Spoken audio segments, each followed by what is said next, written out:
Something has got to change in Manchester United. Ruben Amorim must put his foot down, stop being so stubborn, and change something.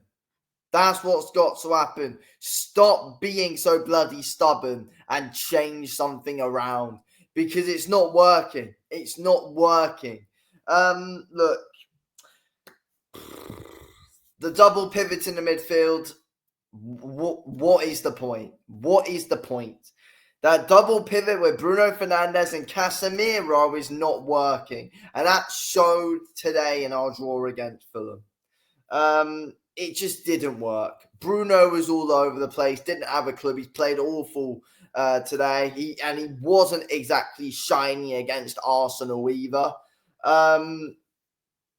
It's natural for Casemiro, but again, he's playing higher than he is. They're so in front.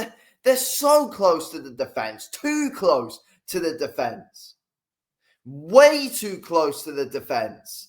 Honestly, they're so close to the back line. It's not natural for Bruno.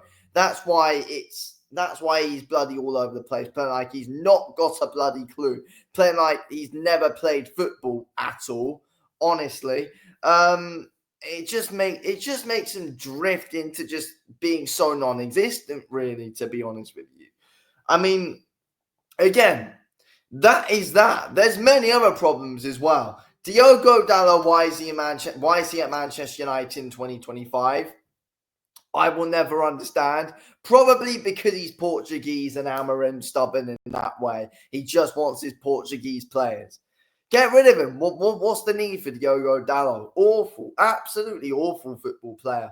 I don't get how he survived this amount of transfer windows. How has he survived so many transfer windows? I wanted him gone when Ten Hag was about. Honestly. He's honestly shocking. And it's like, against Fulham, Kobe Mainoo, Joshua Zirkzee, both on the bench. Didn't come on. Instead, Amorim decides to bring on Harry Maguire and Aiden Heaven.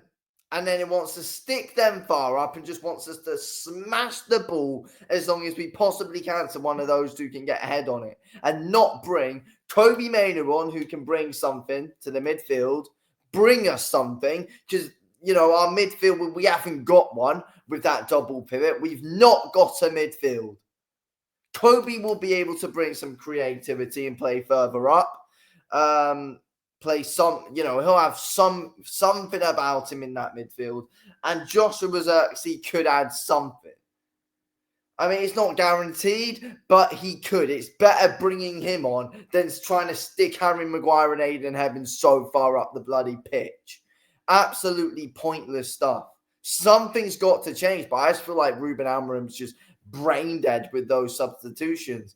And it's not spoken about enough, the decision-making from so many managers that have managed this club. The decision-making. There's so many obvious things that you could do, but they just never seem to be done.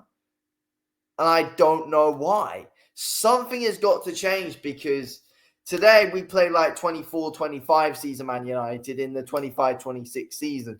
This season is crucial to change something up, and we've got to. I don't get how we can go from playing so well against Arsenal to awful against just an average Premier League side.